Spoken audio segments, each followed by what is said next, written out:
all you curious nature explorers.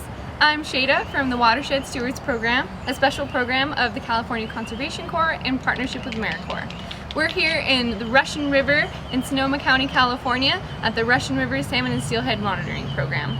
All of these skulls that you see here today were found by me and my site partner on salmon surveys.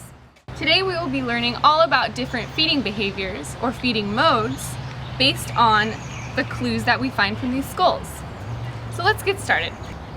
A feeding behavior or a feeding mode is the way that an animal eats. For example, what's the name of an animal who only eats plants? And I'll give you a hint, it's not a vegan. An animal who only eats plants is called an herbivore. And you can remember herbivore by breaking down the word into root words.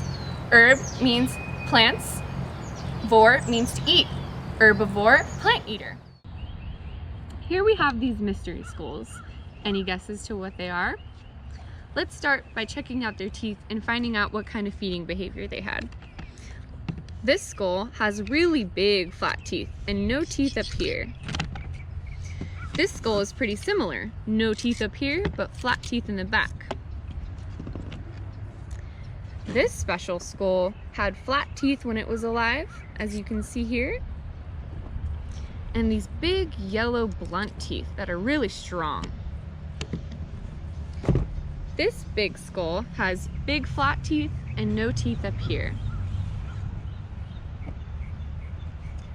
As you might guess, these kind of big flat teeth are perfect for chewing grass and other kinds of plants. So we know that these animals are herbivores.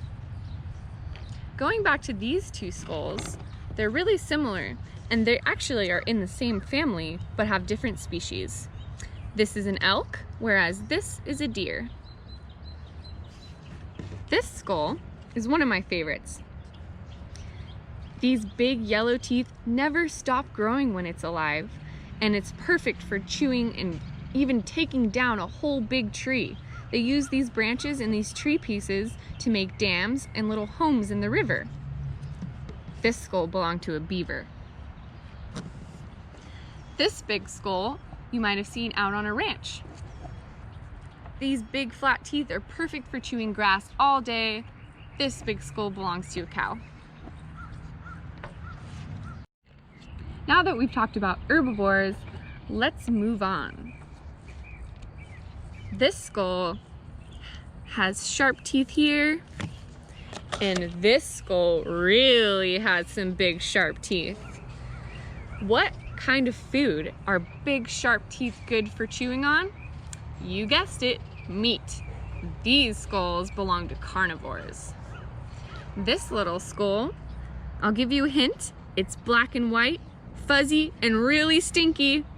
This skull belongs to a skunk. Any guesses what this big skull belonged to? Big, huge teeth, perfect for chewing down some deer that it just hunted.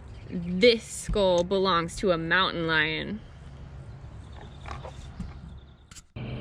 This skull has both flat teeth, some sharper ones, and even space for tusks on both sides. What kind of animals that we've heard of have tusks? Well, I'll give you a hint. This one's cousin is Pumbaa from The Lion King, and it's even related to piggies on the farm and things like that. This animal is a boar, and it's an omnivore, and you can tell that because of the flat teeth we have and some sharper ones. Boars love to eat about everything they can find. They dig in the earth up for fungi like mushrooms, roots, plants, just about anything they can find. What other omnivores have you heard of? What about humans? If you check out your own teeth, if you feel in the back of your teeth you have big flat molars, perfect for chewing on vegetables, and those big sharp canines in the front are perfect for tearing meat or veggie burgers. Today we learned all about different ways that animals feed. We talked about 3 different feeding behaviors: herbivores, which eat plants, carnivores, who eat meat, and omnivores, who eat everything. Next time you find a cool skull, you can use these clues to figure out what kind of feeding behavior that animal had. Do you have any pets at home? check out their teeth and figure out what kind of feeding behaviors they have. Thank you so much for watching. We hope you learned something, and we'll see you next time. Bye!